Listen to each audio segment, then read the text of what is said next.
Hi guys, welcome to Visho info. தக்காளி குழம்பு எப்படி செய்கிறதுன்னு பார்க்கலாங்க. வீடியோக்குள்ளே போகிறதுக்கு முன்னாடி நீங்கள் இன்னும் நம்ம சேனலை சப்ஸ்கிரைப் பண்ணுன்னா சப்ஸ்கிரைப் பண்ணுங்கள். அப்படியே பக்கத்தில் இருக்கிற பெல் ஐக்கானை கிளிக் பண்ணுங்கள். அப்போ தான் நான் போஸ்ட் பண்ணுற வீடியோ எல்லாத்தையும் நீங்கள் உடனே பார்க்கலாம். வீடியோக்குள்ளே போகலாங்க. தக்காளி குழம்பு செய்ய தேவையான பொருள்லாம் பார்க்கலாங்க. தக்காளி தேவையான அளவு எடுத்துக்கலாம்.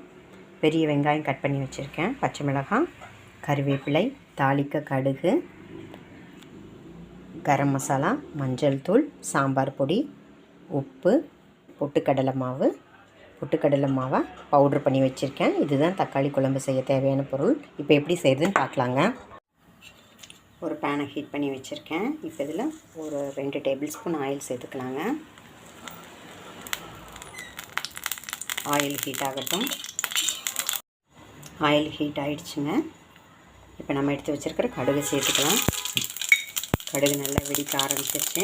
நம்ம கட் பண்ணி வச்சு வெங்காயம் சேர்த்துக்கலாங்க.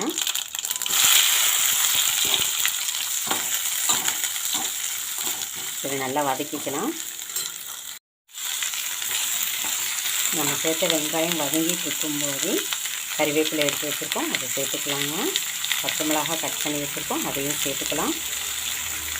இது நல்லா வதங்கணும். இந்த ரெசிபிக்கு தேவையான உப்பை நம்ம இந்த ஸ்டேஜில் சேர்த்துக்கலாங்க. இது நல்லா வதங்கட்டும். நம்ம சேர்த்த வெங்காயம், பச்சை மிளகாய் இந்தளவுக்கு வதங்கின உடனே நம்ம கட் பண்ணி வச்சுருக்கிற தக்காளியை சேர்த்து நல்லா வதக்கிக்கலாங்க.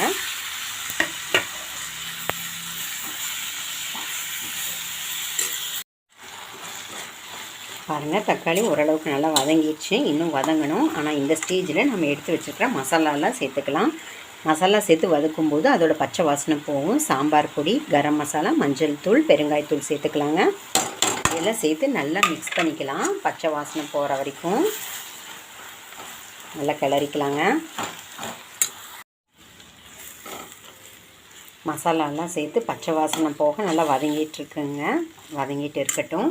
இப்போ ஒரு பாத்திரம் எடுத்துக்கலாம். அதில் நாம் எடுத்து அரைச்சி வச்ச பொட்டுக்கடலை மாவு இருக்குது பார்த்திங்களா, அதை சேர்த்துட்டு தண்ணியில் கரைச்சிக்கலாம். தண்ணியில் கரைச்சிட்டு அப்படியே ஊற்றாமல் ஃபில்ட்ரு பண்ணி நம்ம தக்காளி வதக்கிட்டுருக்கோம் பார்த்திங்களா, அதில் சேர்த்துக்கலாம். இப்போ இதை நல்லா கரைச்சிட்டு ஃபில்ட்ரு பண்ணி அதில் ஊற்றிக்கலாங்க.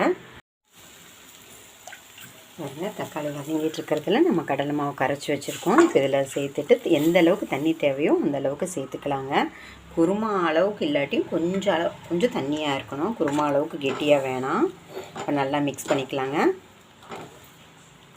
தேவைப்படுற அளவுக்கு தண்ணி சேர்த்துக்கலாம். இன்னும் தண்ணி தேவைப்படுது, சேர்த்துக்கலாங்க.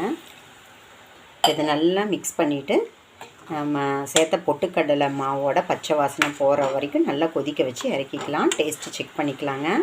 இது நல்லா சேர்ந்து கொதிக்கட்டுங்க. நம்மளோட தக்காளி குழம்பு கொதித்து ரெடி ஆகிட்டுருக்குங்க. பாருங்கள், நம்ம நல்லா மிக்ஸ் பண்ணதுக்கப்புறம் தான் தெரியுது இன்னும் கூட தண்ணி தேவைப்படுதுங்க. இப்போ அது தேவையான அளவு தண்ணியை இதில் சேர்த்துக்கலாங்க. ரொம்ப தண்ணியாக இருக்கக்கூடாது, ரசம் மாதிரி இருக்கக்கூடாது, அதே டைத்தில் குருமா மாதிரி இருக்கக்கூடாது, மீடியமில் இருக்கணுங்க. அவ்வளோதாங்க. இப்போ இது ஒரு கொதித்த உடனே நம்ம இறக்கிடலாங்க. நம்மளோட சுவையான தக்காளி குழம்பு ரெடி ஆயிடுச்சுங்க. ரெடியான தக்காளி குழம்பு ஒரு பிளேட்டுக்கு இல்லை ஒரு பவுலுக்கு மாற்றிக்கலாங்க. சூப்பராக நம்மளோட தக்காளி குழம்பு ரெடி ஆயிடுச்சுங்க. சிம்பிளான ரெசிபி. வெங்காயம், தக்காளி, பொட்டுக்கடலை மாவு இருந்தால் இந்த ரெசிபியை சூப்பராக ரெடி பண்ணிடலாங்க. சூடான இட்லியோட இந்த தக்காளி குழம்பு சாப்பிட செம்ம டேஸ்ட்டாக இருக்குங்க. அருமையாக இருக்கும். நீங்களும் இந்த மாதிரி ட்ரை பண்ணி பாருங்கள். ஈஸியான ரெசிபி. எப்போவும் குருமாவே நம்ம ரெடி பண்ணுவோம். இந்த மாதிரி குழம்பு ரெடி பண்ணி சாப்பிட்டு பாருங்கள். அட்டகாசமாக இருக்கும். இதுக்கு மேலே மறுபடியும் நம்ம தக்காளி குழம்பு போட்டுக்கலாங்க. நம்ம தொட்டு சாப்பிட்றத விட இந்த தக்காளி குழம்புல பிசைஞ்சு சாப்பிட்டா இன்னும் செம்ம டேஸ்ட்டாக இருக்கும். காய்கறியே இல்லாத வெங்காயம் தக்காளி மட்டும் சேர்த்த தக்காளி குழம்பு செம சூப்பராக ரெடி ஆயிடுச்சுங்க. இது இட்லி, தோசை, சப்பாத்தி, பூரிக்கு நல்லா இருக்குங்க. இந்தளவுக்கு தண்ணியாக இருந்தால் தான் சாப்பிட நல்லாயிருக்கும். ட்ரை பண்ணி பாருங்கள். என்னங்க இந்த ரெசிபி உங்களுக்கு பிடிச்சிருந்தால் லைக் பண்ணுங்கள், ஷேர் பண்ணுங்கள், கமெண்ட் பண்ணுங்கள். ஞாபகமாக சப்ஸ்கிரைப் பண்ணுங்கள். ஓகே, பாய்.